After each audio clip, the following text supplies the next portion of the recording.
Палестина освобождена. Израиль исчез. Что дальше?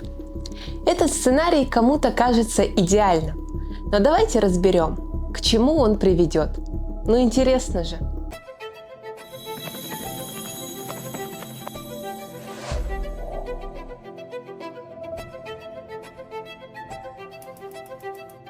Всем привет! Меня зовут Майя, и я хочу поблагодарить вас за все ваши лайки и комментарии.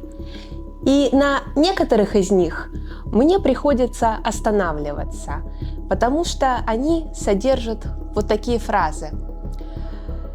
Лучше бы евреям отправиться туда, откуда они пришли. Израиля не было до 1948 года. И я понимаю, что вся пропалестинская пропаганда построена на их версии истории, но в ней нет никаких сценариев развития будущего.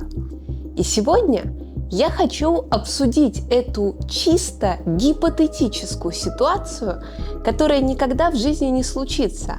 Но все же, если куда-то завтра магическим образом исчезнет государство Израиль, что же будет? Первое, о чем я хочу поговорить, это о целях террористов. Сейчас они очевидные. Их глобальная цель – это захват Израиля. Ну вот, пришли они к ней. Захватили Израиль. От реки Иордан до Средиземного моря все свободно. Вернули прежнее название – Палестина. Ну а что дальше? Когда мы говорим о таких террористических группировках, как Хамас и Исламский джихад, очевидно, что их цель – власть, ну и все сопутствующие преимущества. Люди для них стоят на последнем месте, ну или вообще не стоят, потому что они для них являются расходным материалом. Но власть – это тоже не конечная цель. Власть – это инструмент. Первая их цель – это уничтожение Израиля. Это у них прописано в уставах. Вся их идеология построена на антисионизме, потому что Израиль, по их мнению, это искусственное образование, евреи не имеют права на свою землю, и любое сосуществование с евреями, по их мнению, это предательство. И в данный момент перед нами две большие группировки, и очень много тех, что поменьше. Сектор Газа контролируется Хамасом. Западный берег реки Иордан, территория Иудеи и Самарии, управляется палестинской администрацией Фатх. Теперь у нас на карте образовалась освобожденная территория. Только вот никто не договорился, кто будет ее контролировать. Хамас заявит, что они уничтожили Израиль, и теперь они законные представители Палестины. Фатх же парирует им: вообще-то мы представляем Палестину в ООН и вообще во всех каких-либо органах. И тут же встрянет ИГИЛ, который скажет, что нам нужен новый халифат. А Большой Иран скажет, что вообще-то они тут всех оружием снабжали. А там еще есть Эрдоган с его желанием возродить Османскую империю. А также Египет с Иорданией, у которых под боком будет полный хаос. Если чисто гипотетически завтра Израиль исчезнет, все эти ребятки начнут такое массовое месиво друг с другом, что мы окончательно просто обалдеем от жизни. Потому что внешнего врага в виде Израиля не будет. Начнется резня. Резня за ресурсы, за территории, за влияние.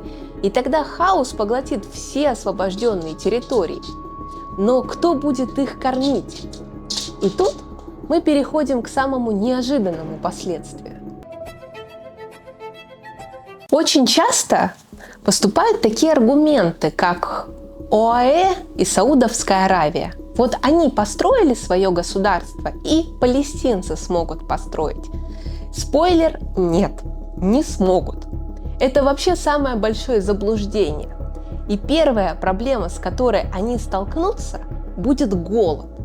Давайте я расскажу немного о географии и климате Израиля. 60% территории этой страны – это пустыня. Почва там каменистая и очень неплодородная. Там невозможно вести сельское хозяйство.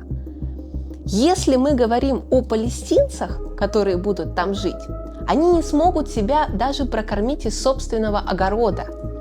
Но возникает еще одна, не совсем очевидная проблема.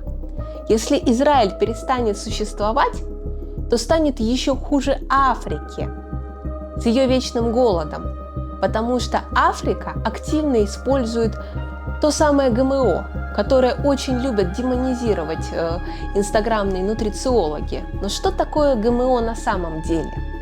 Это генетически модифицированные организмы. То есть те самые растения, чьи гены были изменены, чтобы они давали больше урожая и были устойчивы к засухе и вредителям.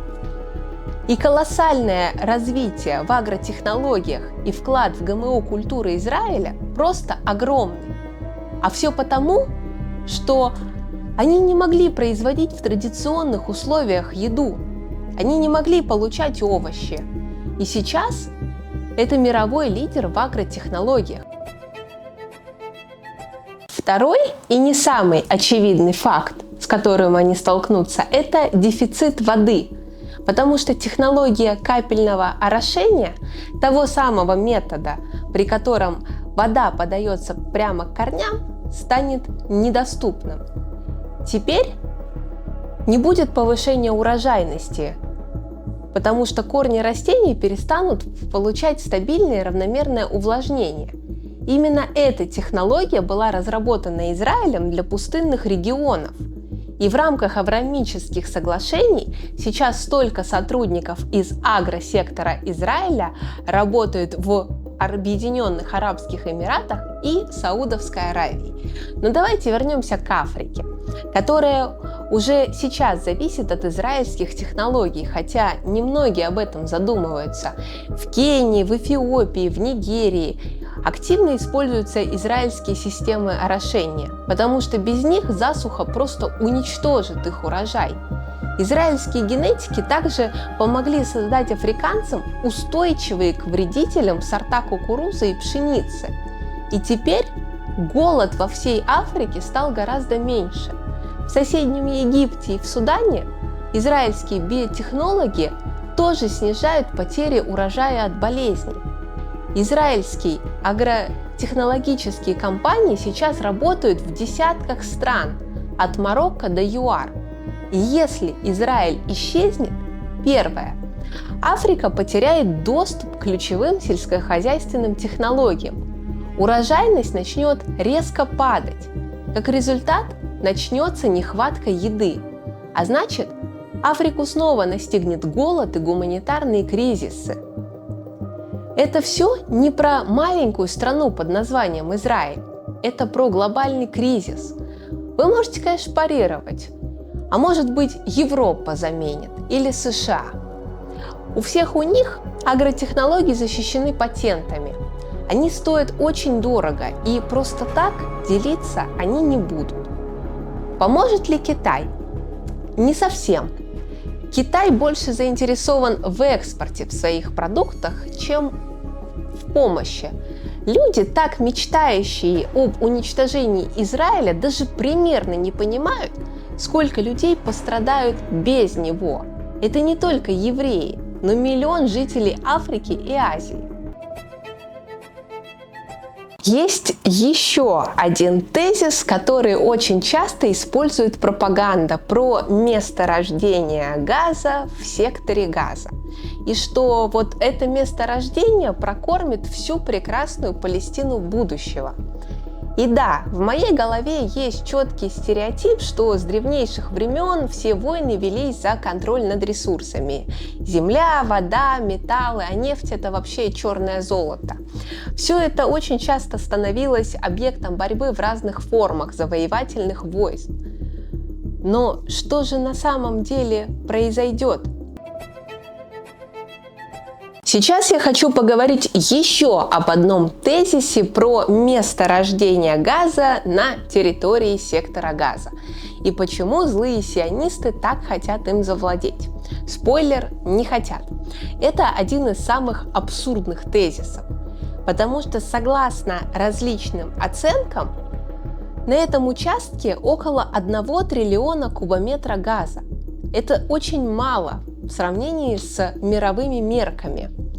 Еще один момент – это разработка этого самого месторождения.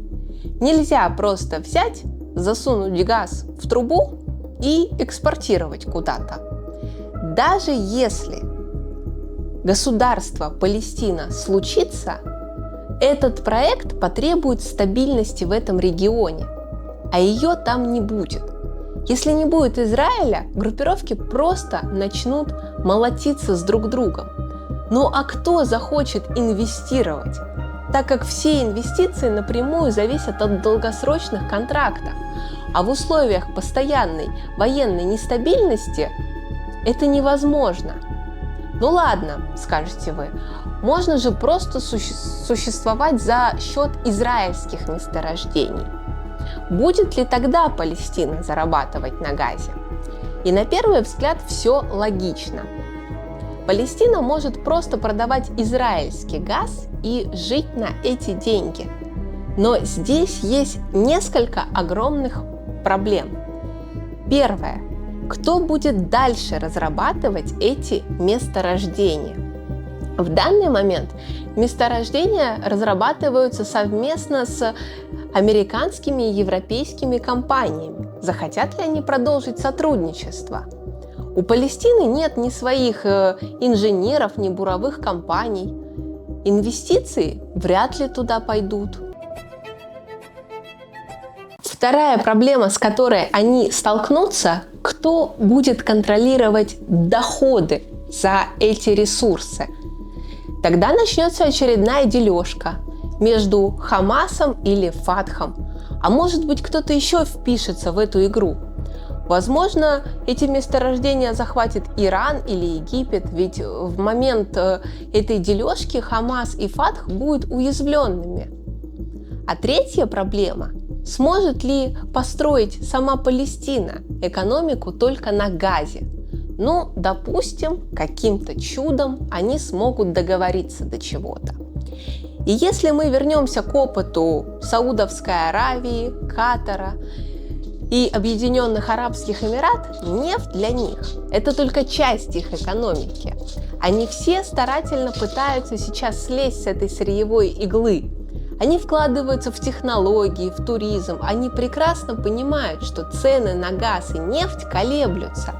И это экономическая нестабильность. В Палестине же будет богатеть исключительно элита, а население так и останется бедным.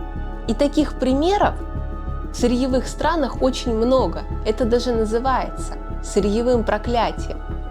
Группировки так и будут между собой молотиться, а народ так и останется бедным. И ничего опять не изменится. И сейчас мы перейдем к еще более сложной проблеме. Пожалуйста, не забудьте подписаться.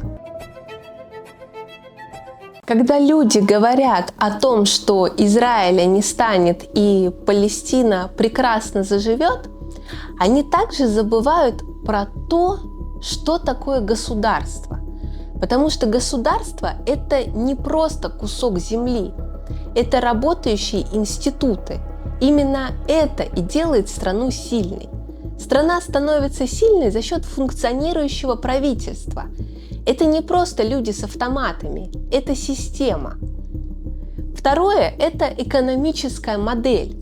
Кто будет заниматься бюджетом, налогами, инвестициями в новой Палестине будущего? А если мы, например, войдем в сектор образования или медицины, кто будет обучать врачей, строить больницы или создавать все эти условия роста для квалифицированных кадров? Как будет работать судебная система? Без правовой базы любое государство просто превратится в территорию, где каждый будет устанавливать свои правила. Даже когда нам ставят в опыт Объединенных Арабских Эмират и Катара, они сейчас миксуют традиционные исламские институты с современными светскими. Например, в уголовном праве Объединенных Арабских Эмират действительно есть элементы шариата, Но чаще всего сейчас они применяют их к мусульманам. Экономика, бизнес и туризм в Арабских Эмиратах регулируются светскими законами. Модель государства Объединенных Арабских Эмират успешна именно из-за четко выстроенных государственных структур. У них есть Министерство экономики, которое отвечает за диверсификацию доходов, а также Министерство финансов, которое работает с бюджетом и инвестициями, а их центральный банк регулирует всю эту финансовую систему. Помимо этого, у них существуют государственные фонды. Именно они инвестируют нефтяные доходы в новые технологии, в строительство недвижимости, в энергетику. И без всех этих институтов мы просто получим Ливию после свержения Каддафи. Страна с огромным нефтяным потенциалом, но в итоге хаос, потому что работающих институтов нет. Или произойдет то же самое, что и в Сомали. А возможно, то же самое, что и в Ливане, когда страна, которая была когда-то ближневосточной Швейцарией, потеряла все. Когда кто-то говорит, что Израиля не должно существовать, он, возможно, не осознает, что в современном мире нельзя просто взять и стереть одну страну с карты и не затронуть всю большую глобальную систему. Весь мир сегодня – это сеть взаимосвязанных экономик, технологий, инноваций. И уничтожение одного маленького узла в этой системе вызовет эффект домино, который отразится буквально на всех. Это будет удар не только по конкретному государству, а по всему миру, где границы все больше и больше стираются из-за глобализации. Влияние одних на других уже невозможно игнорировать. Этот ролик, он не о политике, не о национальности. Это о том, как устроен современный мир, о том, что глобализация – это не только экономика, но и инновации, которые сейчас поддерживают нашу повседневную жизнь. Можно по-разному относиться к Израилю, но отрицать его влияние на глобальные процессы в мире просто невозможно. Когда кто-то выходит с лозунгами «Смерть Израилю», он просто даже близко не осознает, что речь идет не только о стране. Речь вообще идет о будущем, в котором мы все взаимосвязаны. И нарушая эту часть системы, мы подрываем устойчивость всего мира. С вами была Майя. Увидимся в следующем выпуске.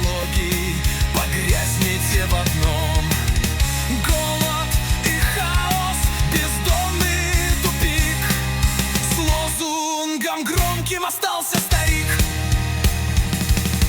Газ обещали богатство и свет, но делить будут снова, а мира все нет. Без технологий и инвесторов вдруг останется только пустыня вокруг.